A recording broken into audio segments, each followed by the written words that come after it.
Welcome to Huawei R&D Center here in Xi'an, one of 3 locations where we've deployed our campus OptiX solution, and thousands of my colleagues are currently benefiting from its capabilities.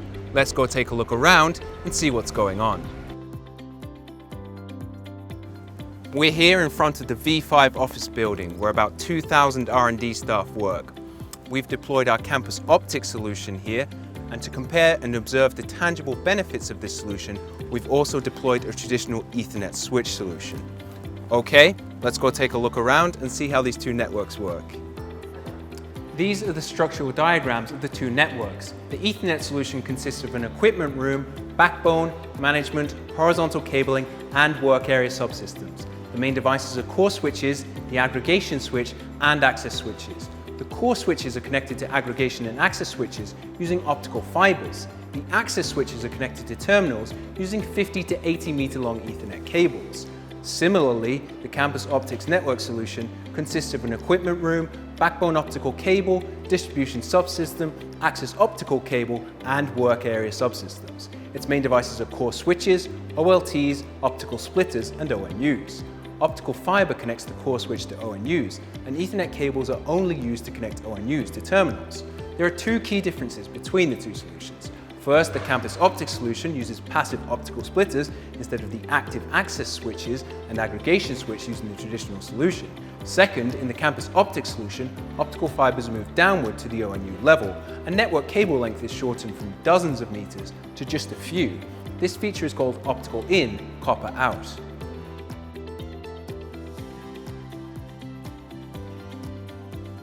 We've come to the Ethernet equipment room.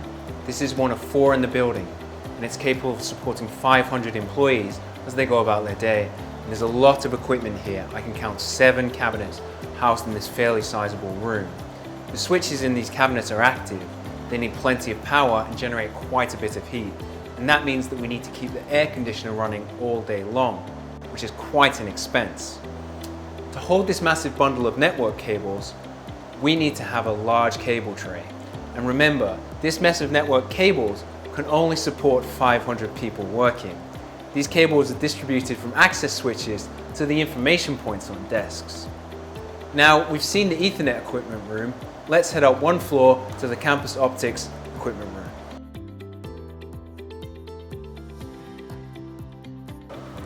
We've come to the 5th floor of the building where the campus OptiX equipment room is. There are only 2 cabinets here compared to 7 in the Ethernet equipment room. And these 2 cabinets are capable of supporting 2,000 employees. So that's 2 cabinets for 2,000 employees versus 7 cabinets for 500 employees. And here we have the OLT cabinet on the right and the ODF cabinet on the left. If we open the OLT cabinet here, we can see that only about half of the space of the cabinet is used. So at the top we have the UPS, and then we have the OLT here, and they're used to help ensure Type B dual homing protection. Now if we open the ODF cabinet here, we can see at the top we have the ODF, and then the rest of the cabinet consists of the 2 to 16 rack-mounted optical splitters. The optical fibers are inside this cable tray. They come from the optical splitters here, and then they're transferred through the cable tray to information boxes at office desks. There aren't very many of these optical fibers, and since they're also quite thin and light, we only need this small cable tray. There's only one more thing to add here, and that's that our air conditioner is switched off right now. We don't need to run it 24/7 because there are only 2 devices that produce any significant heat, and those are the 2 OLTs. The ODF cabinet is purely passive. It doesn't generate any heat at all, and it cools down naturally, which saves us a lot in electricity fees. Okay, let's have a wander over to the office area.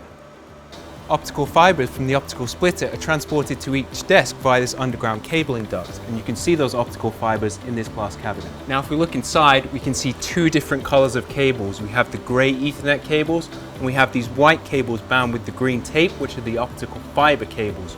We also have another kind of white cable here, which are telephone lines. Now in this example where we're supporting the same 250 office desks, the difference is clear. There's a much larger bundle of the grey Ethernet cables versus a much smaller bundle of the white optical fiber cables. The information box installed under the desk is where the OptiX style ONU is stored. It's small, but it can carry several services: cloud desktop, IP phone, wireless access point, video surveillance camera, printer, video conferencing system, and access authorization.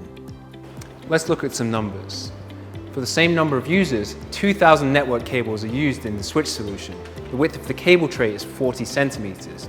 In the campus OptiX solution, there are 500 optical fibers, and the width of the cable tray is just 10 centimeters. Over 30 cubic meters of equipment room space is needed for the Ethernet solution, but the campus OptiX solution needs less than 1.5 cubic meters. The Ethernet solution takes twice as long to deliver as the campus OptiX project. Campus OptiX requires just a third of the engineering investment, half of the monetary investment, and energy consumption is also a third. Okay, thank you for joining me on this tour. That's all for now, but if you want to learn more about the campus OptiX solution, you can go to e.huawei.com or contact your local Huawei representative. If you have any questions or feedback, please post in the comments section. Thank you for joining us.